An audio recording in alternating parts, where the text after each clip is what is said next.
함께 은혜 받을 하나님 말씀은 다니엘 6장 3절에서 10절까지 말씀입니다. 다니엘 6장 3절에서 10절까지 말씀입니다.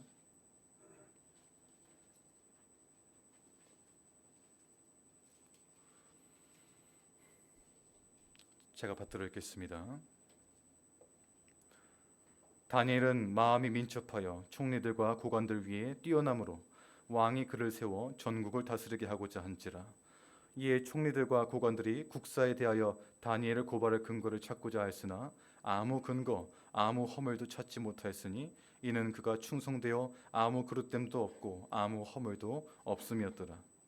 그들이 이르되 이 다니엘은 그 하나님의 율법에서 근거를 찾지 못하면 그를 고발할 수 없으리라 하고, 이에 총리들과 고관들이 모여 왕에게 나아가서 그에게 말하되 다리오 왕이여 만수무강하옵소서. 나라의 모든 총리와 지사와 총독과 법관과 관원이 의논하고 왕에게 한 법률을 세우며 한 금령을 정하실 것을 구하나이다. 왕이여, 그것은 곧 이제부터 30일 동안에 누구든지 왕 외에 어떤 신에게나 사람에게 무엇을 구하면 사자굴에 던져넣기로 한 것이니이다. 그런즉 왕이여, 원하건대 금령을 세우시고 그 조서에 왕의 도장을 찍어 메대와 바사에 고치지 아니하는 규례를 따라 그것을 다시 고치지 못하게 하옵소서 하매, 이에 다리오 왕이 조서에 왕의 도장을 찍어 금령을 내니라. 다니엘이 이 조서에 왕의 도장이 찍힌 것을 알고도 자기 집에 돌아가서는 윗방에 올라가 예루살렘으로 향한 창문을 열고 전에 하던 대로 하루 3번씩 무릎을 꿇고 기도하며 그의 하나님께 감사하였더라. 아멘. 이 시간 하나님 말씀 선포하시겠습니다.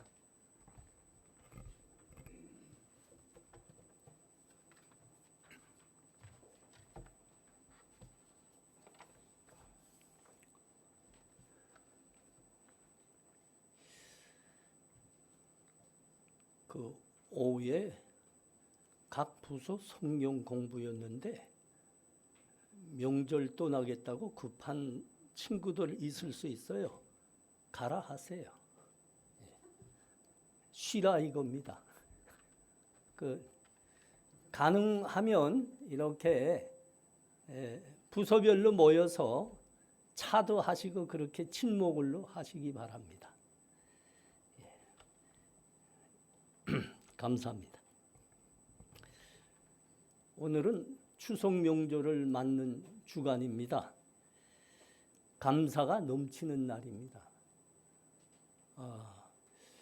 우리나라와 같이 추석을 세는 나라가 이 동아시아에 몇 개가 있습니다. 중국도 추석을 세고요.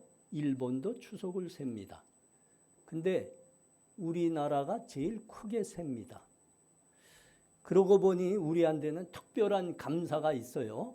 우리 예수 믿는 사람들에게는 1년에 감사하는 감사절기가 2개씩이나 있단 말이죠. 저 11월 가면 추수감사도 있지만 우리는 이렇게 추석 때도 하나님께 감사하고 있습니다. 그래서 어떤 분들은 저 추수감사절은 저 미국에서 나온 미국식 명절이고 우리는 추석으로 추수감사를 하면 어떨까요? 그런 고민 꽤 하는 분들이 있어요. 일리가 있죠. 예. 이날 하나님께 감사하라는 겁니다. 이 예배도 감사하는 마음으로 드리라 그러는 겁니다. 오늘 본문의 다니엘은 유다가 멸망을 당하고 많은 사람들이 저 바벨론으로 포로로 끌려갈 때 그때 포로로 끌려갔던 사람이었습니다. 그 큰 나라 바벨론에서 그가 바벨론의 문화와 종교에 압박을 받고 있었습니다. 그럼에도 그가 믿음으로 그 세상에서 살았다 하는 건 얼마나 귀한 일입니까? 우리가 다 알고 있죠. 이 다니엘은 너무나 유명한 성경의 말씀이라. 그가 소년으로 끌려갔습니다. 그런데 그들에게 왕이 분종한 음식만을 먹으라 그렇게 압력이 들어왔습니다. 그때 다니엘과 친구들이 그랬습니다.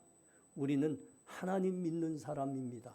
그러므로 하나님 믿는 신앙의 사람으로 먹을 수 있는 음식만 먹겠습니다. 그랬습니다. 그러자 그들을 관장하였던 그 환관장이 아주 경악을 했죠. 뭐라고 했습니까? 야, 이 철없는 것들아, 너네 그러면 모가지가 달아나. 그랬습니다. 내 모가지만 달아나냐? 내 모가지도 달아난다. 그랬습니다. 너희 제발 그러지 말아라. 죽을려면 그래. 그랬다고요. 근데 누가 승리했다고요? 다니엘이 승리했습니다.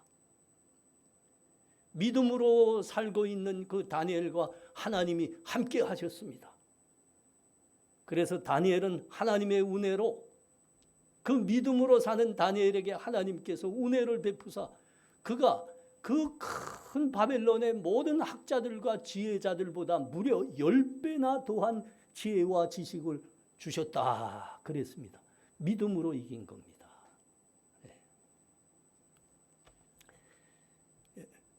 이것뿐이 아니죠. 다리오 왕 때입니다. 이 다리오 왕이 가만 보니까 다니엘이 최고인 겁니다. 그래서 다니엘을 모든 총리들과 방백들 위에 최고의 지위에 올리려고 했습니다. 그러자 고관들과 총리들이 시기하기 시작했죠. 어떻게 해서라도 다니엘을 끌어내리려고 했습니다. 그러나 다니엘을 끌어내리는 것은 어림도 없는 일이었습니다. 왜냐하면 다니엘은 모든 일에 흠이 없었기 때문입니다.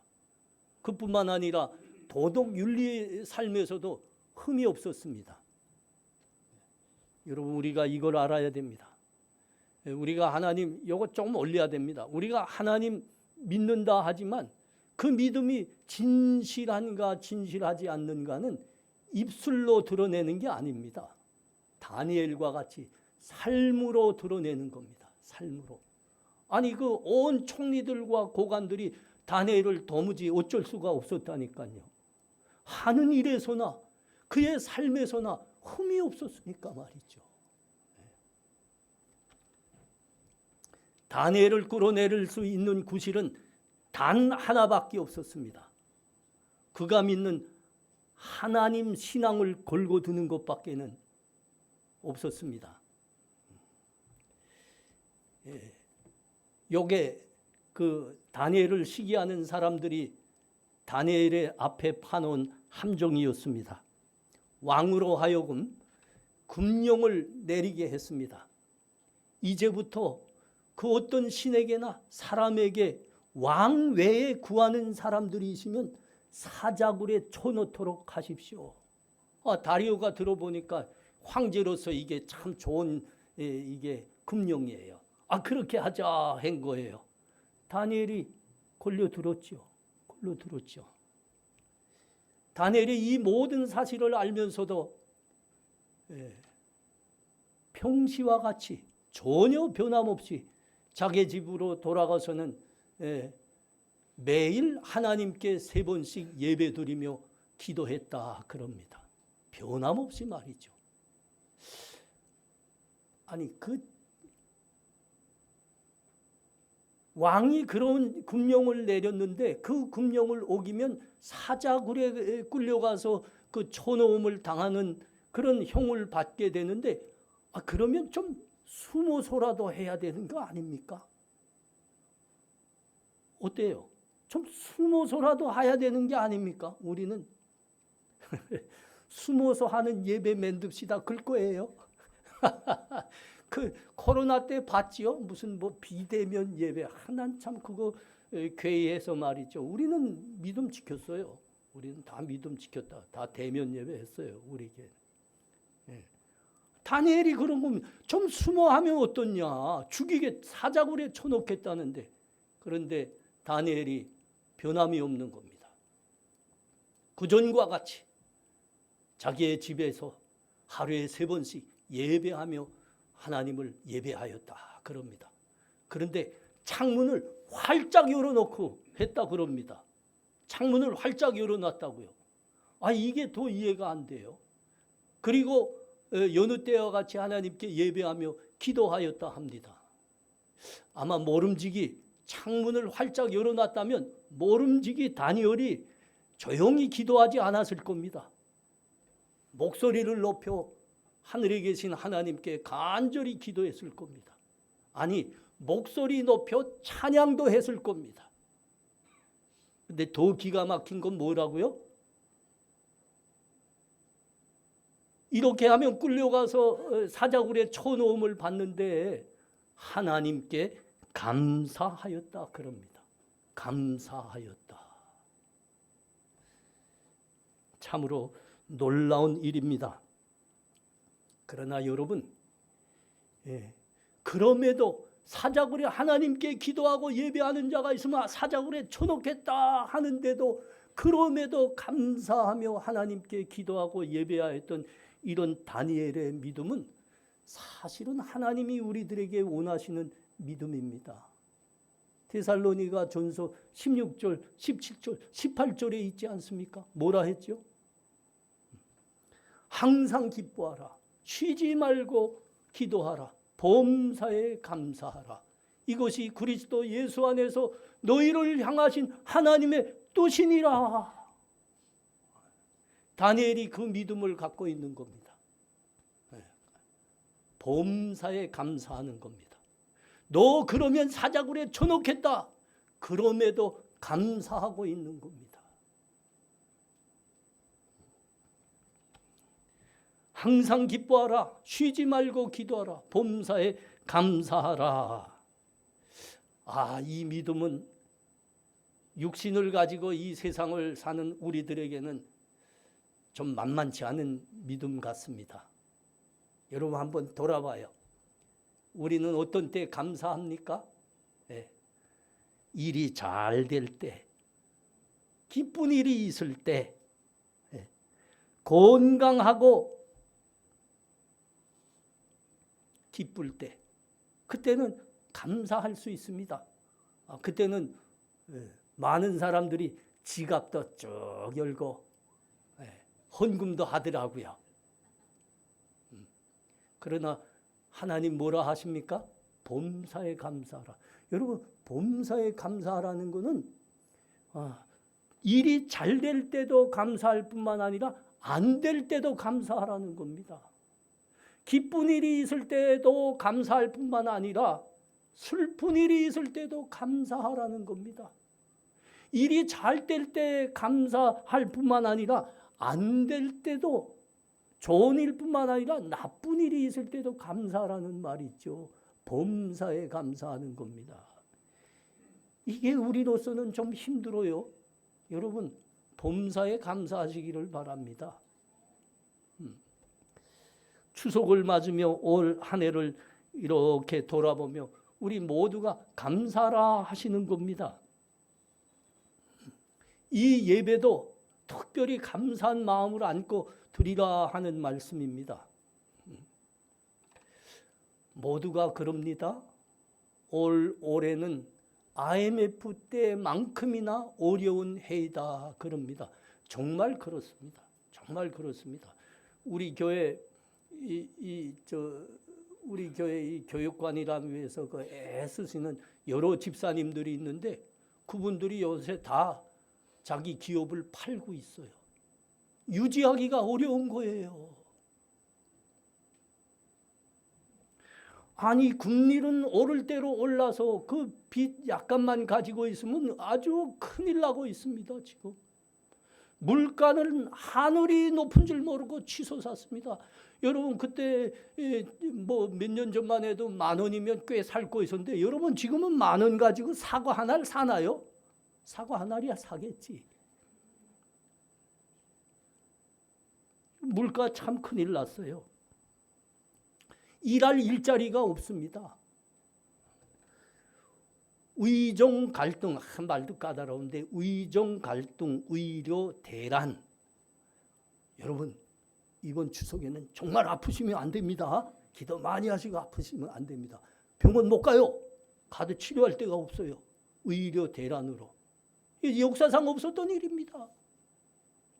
여기에 북한과 남한은 우리는 군사적 대치가 다시 시작됐습니다. 서로 싸우고 있습니다. 여러분 뉴스에서 봤습니까? 노동신문이나 노동신문이나 하여튼 그 신문에 김정일이가 우라늄 고농축 시설을 사찰했다는 거 아닙니까? 여러분 이거는 우라늄 핵 고농축 시설을 그 나라 우리가 이런 시설이 있습니다 하고 공개하는 나라는 이 세상에 이거 유일무이한 첫 번째 공개입니다. 이거 뭘 말하는 겁니다. 우리 걸핏하면 쏘겠다 이겁니다. 쏘겠다 이겁니다. 우리 남북의 그 위험에 처해있습니다. 어물풍선은 오늘도 날아왔어요. 아니 치사하게 명절 때는 왜 보내나. 참 치사한 놈들이요. 불안하기 짝이 없습니다. 불안하기 짝이 없어요. 내가 날씨는 왜 또 이렇답니까? 이게 기상 관측상 처음 있는 해입니다. 아니 추석 때는 다 사람들이 뭐라고 했습니까? 도도 말고 돌도 말고 요 한가위만큼만 되라 그랬거든요. 날씨도 상쾌해진 겁니다. 여름에는 덥다가 날씨도 상쾌해지고 한데 이거는 아이고 어젯밤도 나는 잘 데가 없어서 선풍기 밑에서 정말 어려워요. 아마 기진호 집사님네는 아주 어려울 겁니다. 그거 제일 위층에 있어서 그건 뜨끈뜨끈 하잖아요. 아니 이거 정말 왜 올해가 이런지 모르겠어요. 내가 목사의 마음으로 목회자로서 우리 교우들 한 사람 한 사람 올해 생활 형편이 어떨까 하고 이 말씀을 준비하면서 한 얼굴 한 얼굴 이렇게 되새겨 봤습니다. 마음에 떠올려 봤습니다. 뭐 잘 됐다는 우리 성도님들 청년들이 하나도 없습니다. 좋은 일이 별로 없었대요. 건강도 올해가 제일 나쁘다 합니다. 오죽하면 우리 황 집사님이 다 아파했겠습니까? 황 집사님은 좀에 아파하는 분이 아닙니다. 참 올해가 그러니까 감사가 없더라고요. 예배에 나오는 분들 내가 한 사람 한 사람 매일 자세히 보거든요. 그냥 저기 앞에서 그냥 인사하는 게 아닙니다. 제가 자세히 봅니다. 얼굴에 그늘들이 다 쥐어 있어요. 다 쥐어 있어요. 감사가 없다는 겁니다. 그 대표적인 표현은 제가 목회자로서 통계를 한번 내보니까 우리 교회 역사에 올해가 청년들 예배 참가율이 제일 낮은 해였습니다. 예배가 끝나면 여러분 또 어떡하죠? 먹고 살기 바쁘다고 다 갑니다. 성경 공부 좀 하면 안 되겠습니까? 말씀에서 생명이 나오고 진리가 나오는데 다 가더라고요. 먹고 살기 바쁘다는 겁니다. 여러분 이것은 우리가 감사를 잃었다는 우리 삶의 구체적인 모습입니다.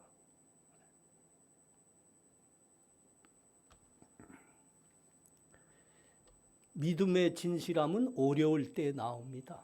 어려울 때일수록 하나님 예배가 뜨거워져야 되고 어려울 때일수록 하나님 붙드는 시간이 훨씬 많아야 되는 거죠.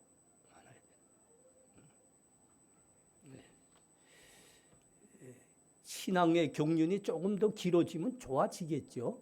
근데 사실 이건 신앙의 경륜의 문제가 아니고 믿음의 순결함과 간절함의 문제입니다. 어려울 때일수록 하나님을 간절히 붙들려야 된다니까요. 여러분 다 선교학 알죠? 선교학 통계 자료들 알죠? 국가들마다 그 GDP가 1만 불 이상씩 되기 시작하면 예배 안 나오기 시작한다 이겁니다. 아니 어려울 때일수록 하나님 간절히 붙든다는 선교적 통계입니다. 근데 우리 교회는 어려울 때일수록 왜 하나님 앞에 안 나와요? 믿음이 순결해지시기 바랍니다. 그리고 간절해지시기 바랍니다. 어려울 때일수록 하나님을 간절히 붙들고 하나님을 예배하는 사람이 돼야 여러분 그 시편 기자가 고백한 그 고백도 우리도 함께 할 수 있지 않겠습니까? 나의 힘이 되신 여호와여 내가 주를 사랑하나이다. 그거 어느 때 만나는 겁니까? 나의 힘이 되시는 하나님 언제 만나는 겁니까? 어려울 때 하나님 간절히 붙들어야지 만나는 거죠.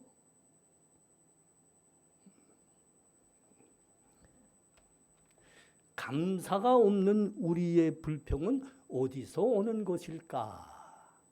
감사가 없는 불평은 우리 어디서 오는 것일까? 가만 들여다보니까 우리 육신의 필요가 우리가 원하는 만큼 채워지지 않는다는 데서 오는 거가 분명합니다. 이거는 우리 믿음의 사람이라면 우리 고대에서부터 우리 겪어왔던 우리 육신의 연약함입니다. 여러분 시편 73편에 한번 함께 가보겠습니다. 한번 다 찾아봐요. 아주 재미난 고백이 있다니까요. 시편 74편 3편 2절에서 7절입니다.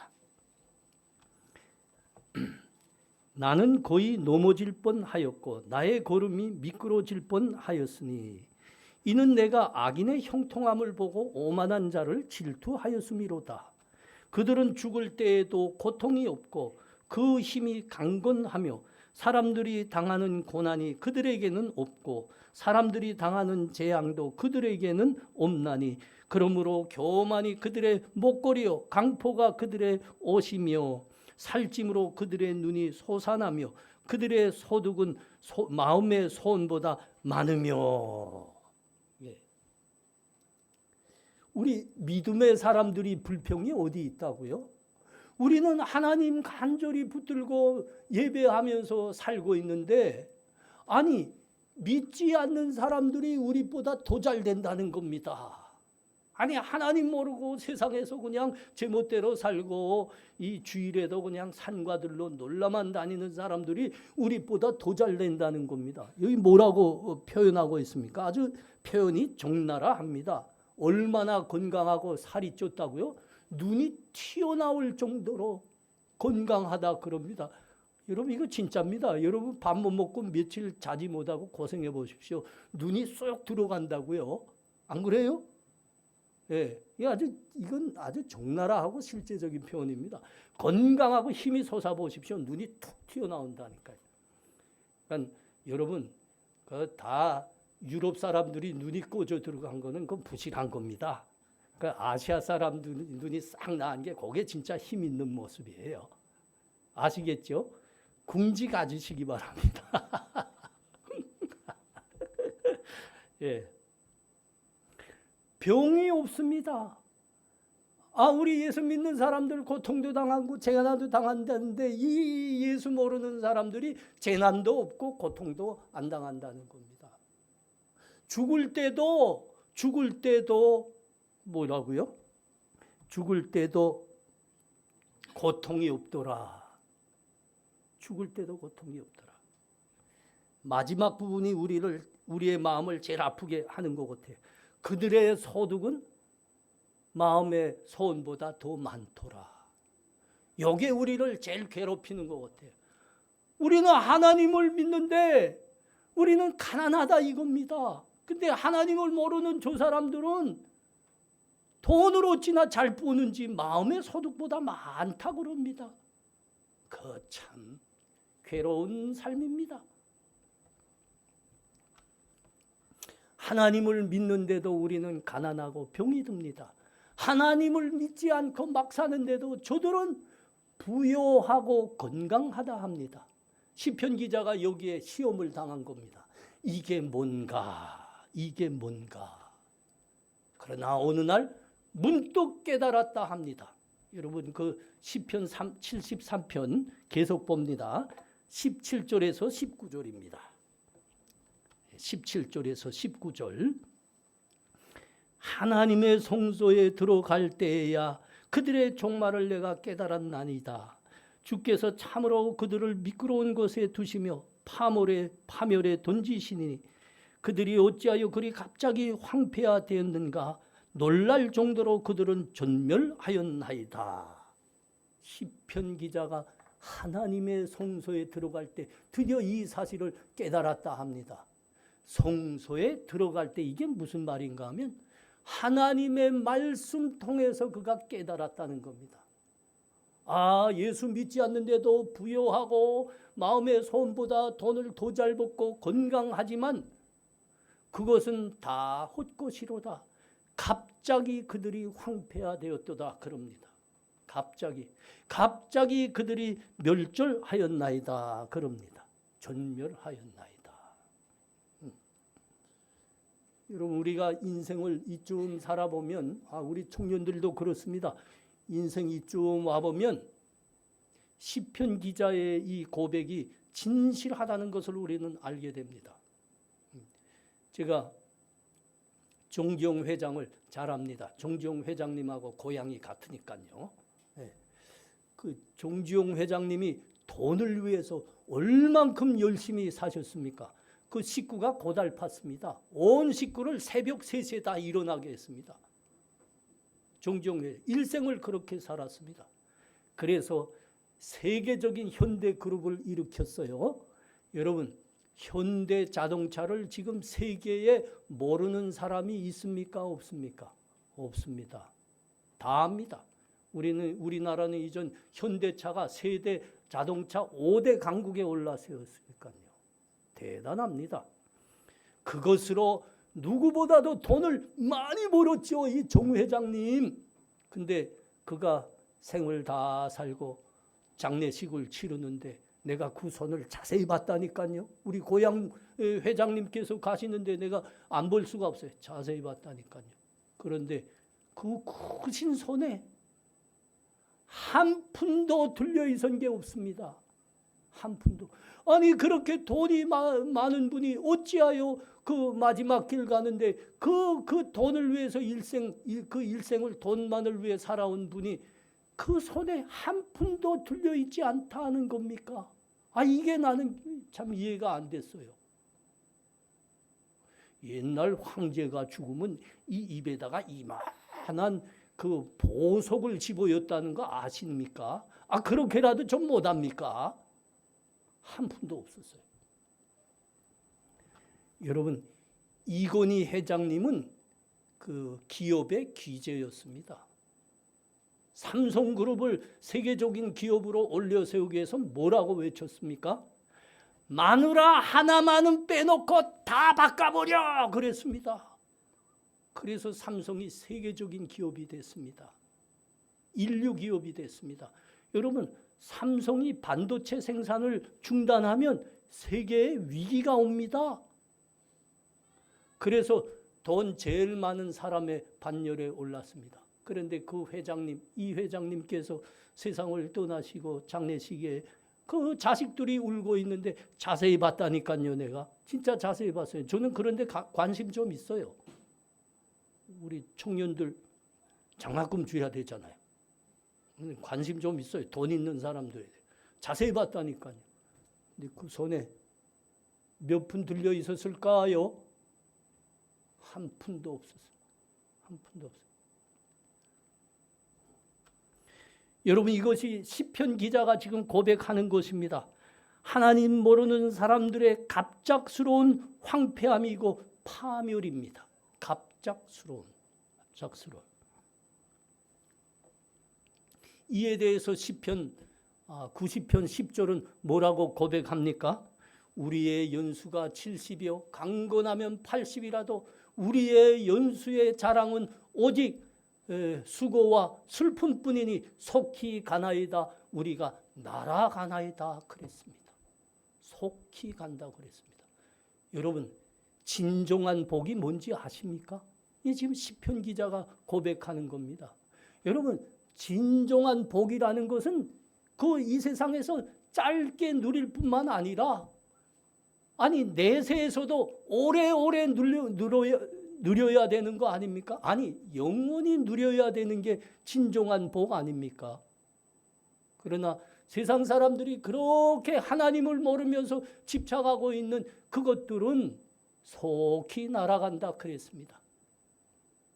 들에 화려한 꽃과 같이 속히 시듭니다. 속히 떨어집니다. 바람이 불면 날아갑니다. 그것은 진정한 복이 아니었다는 겁니다.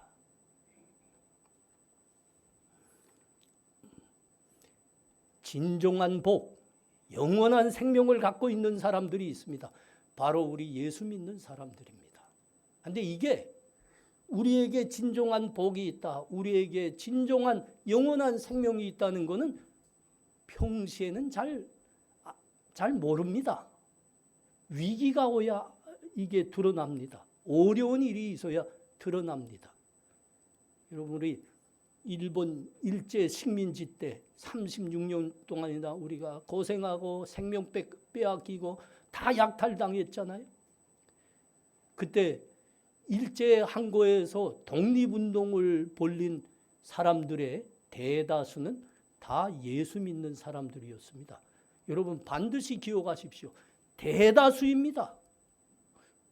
절대 과반수가 넘습니다. 절대 과반수는 얼마예요?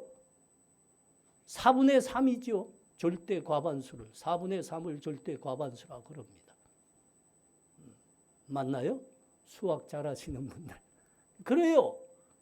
우리 예수 믿는 사람들이 그때 일제의 어려운 시기 때 독립운동을 벌였는데 절대 과반수가 예수 믿는 사람들이었습니다. 근데 여러분, 우리가 기억해야 될 것은 그때 기독교 인구가 우리나라 전체 인구의 1.8%였습니다. 1.8%.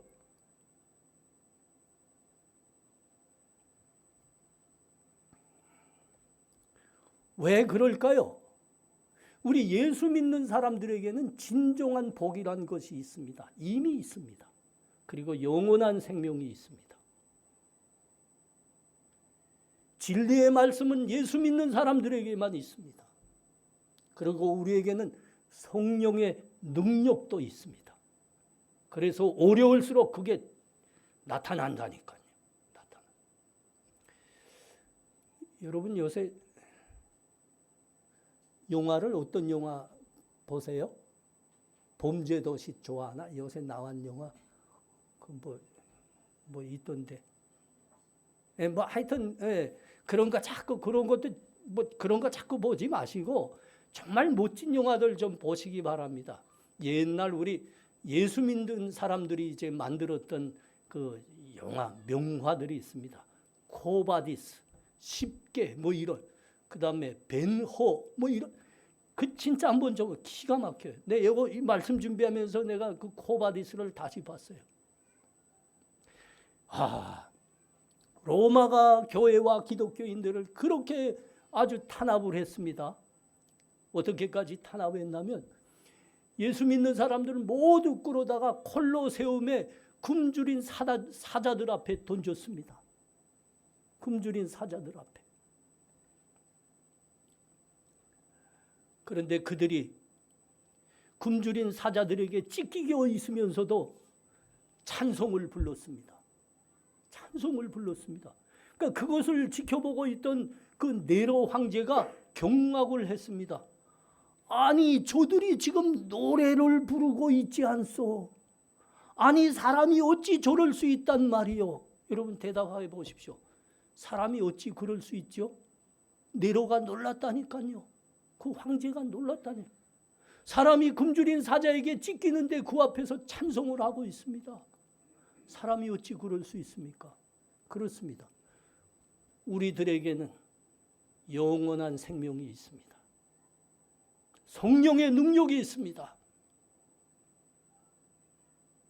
그래서 죽음 앞에서도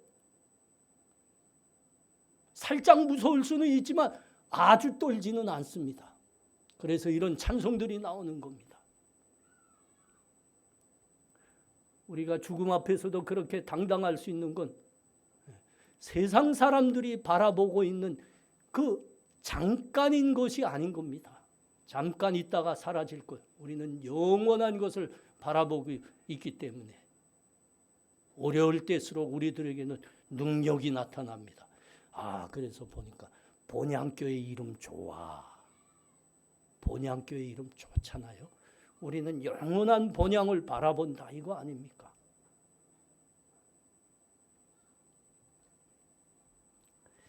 다니엘은 하나님께 예배하고 기도하면 사자굴에 쳐놓아진다는 것을 뻔히 알면서도 하나님께 예배했습니다. 변함없이 하나님께 기도했습니다. 아니, 죽는다는 거 알면서도 하나님께 감사했습니다. 그럼에도 감사했다는 겁니다. 그럼에도 감사하는 이 다니엘의 감사와 기도는 그것에서 끝마쳐진 게 아닙니다.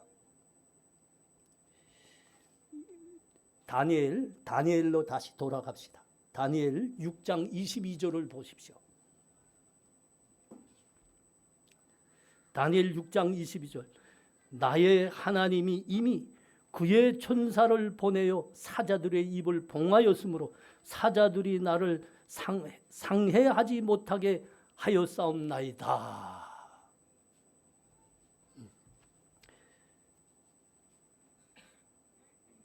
다니엘이 쳐놓아진 그것은 굶주린 사자들이 욱실거리는 사자굴입니다. Den of roaring lions. Den of roaring lions. 굶주린 사자들이 욱실거리는 사자굴이에요. 그런데 하나님이 천사들을 보내셔서 사자들의 입을 모두 막으셨다 그럽니다. 그 사자굴에서 구원받은 다니엘의 고백입니다. 그렇습니다. 하나님은 하나님께 감사하는 사람과 함께 하셨습니다. 감사하는 사람을 도우셔서 은혜 베푸셨습니다. 아니, 한 발 더 나가셨습니다. 하나님께 감사하는 사람에게 하나님은 능력을 주셨습니다. 능력을.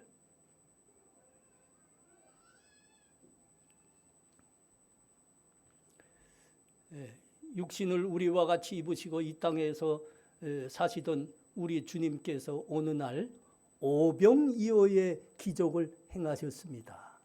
그러니까 작은 물고기 2마리와 작은 똑 5덩이로 남자만 5,000명을 먹이셨다 그럽니다. 그러면 제대로 세면 2만 명을 먹이셨다는 겁니다.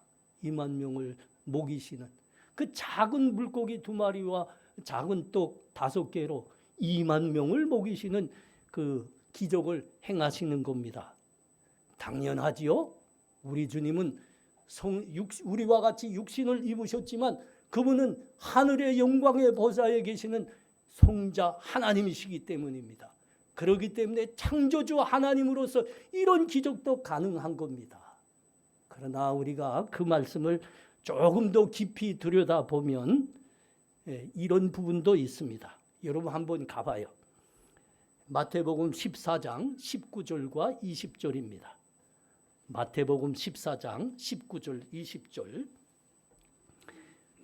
무리를 명하여 잔디 위에 앉히시고 떡 5개와 물고기 2마리를 가지사 하늘을 우러러 축사하시고 떡을 떼어 제자들에게 주시매 제자들이 무리에게 주니 다 배불리 먹고 남은 조각을 12바구니에 차게 거두었더라. 우리 주님께서 그 작은 물고기 2마리와 떡 5개를 앞에 놓으시고 하늘을 우러러 축사하셨다 그럽니다.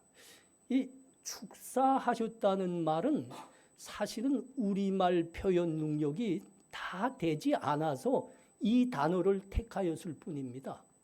축사하셨다는 말은 우리 주님께서 하나님을 향하여 감사하였다는 것이고 찬송하였다는 말입니다. 제자들은 그 작은 보리떡 5덩이와 물고기 2마리를 주님 앞에 내놓으면서 이 작은 것으로 이 보잘것없는 것으로 무엇을 하겠나이까 그랬죠. 그런데 우리 주님께서 그 작은 것 보잘것없는 것을 앞에 놓으시고 하나님을 우러러 감사하며 찬양했습니다.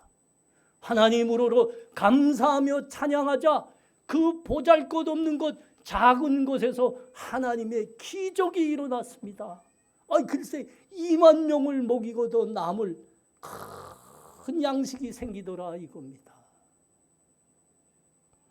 우리 꼭 명심하셔야 됩니다. 하나님은 우리의 감사를 기뻐 받으시는 분입니다. 감사하는 사람과 함께 하십니다. 감사하는 사람에게 도우시고 은혜를 베푸십니다. 아니 더 나아가 감사하는 자에게 능력을 주시는 하나님이십니다. 다니엘은 자기가 사자굴에 쳐넣어진다는 것을 알면서도 하나님께 감사했습니다. 그럼에도 감사했다는 거예요. 그럼에도 감사하는 이 다니엘을 2000년 교회 역사에 가장 많이 닮았던 사람이 우리 한국교회가 나온 손양원 목사님이라 봅니다. 손양원 목사님 1948년 저 여수 순천 그 여순 반란 사건이 있지 않았습니까? 공산당 그 젊은이들이 손양원 목사님 생태 같은 두 아들을 쏴 죽였어요. 그래서 그 장례식을 하는데 장례식에서 손 목사님께서 기도하셨는데 그 기도 중에 이런 내용이 있습니다. 우리 함께 들어봐요. 삼남 삼녀 중에서도 가장 아름다운 두 아들 장남 차남을 바치게 된 나의 축복을 감사합니다. 한 아들의 순교도 귀하다 하거늘 하물며 두 아들의 순교일이요 감사합니다.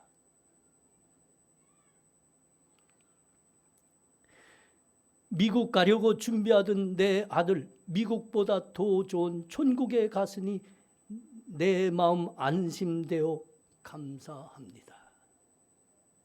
아니 어떻게 생때 같은 두 아들을 단번에 이루시고도 이렇게 감사의 기도를 드릴 수 있단 말입니까?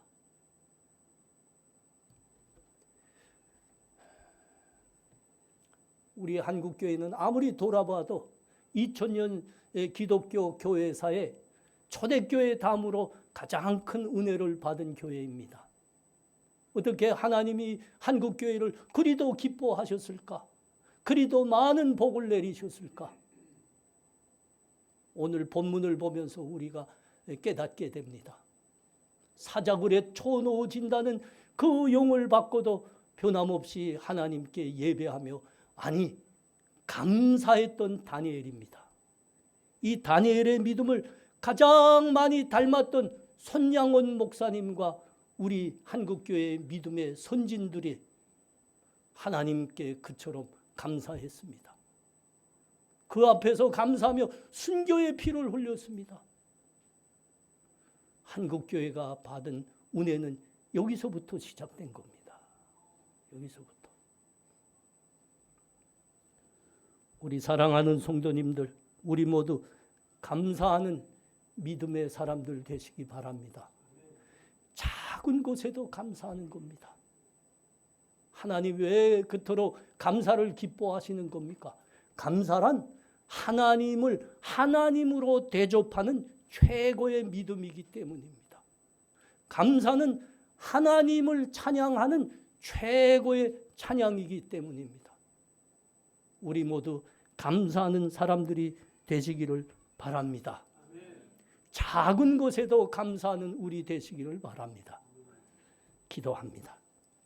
여러분, 오늘 우리 다 같이 기도할 때 우리 목소리 합쳐서 하나님 올해 돌아보니 많은 어려움이 있지만 하나님의 은혜로 여기까지 왔습니다. 하나님 감사합니다. 우리 믿음의 선진들 이 다니엘처럼 그럼에도 우리 감사하는 사람들이 되게 해 주옵소서.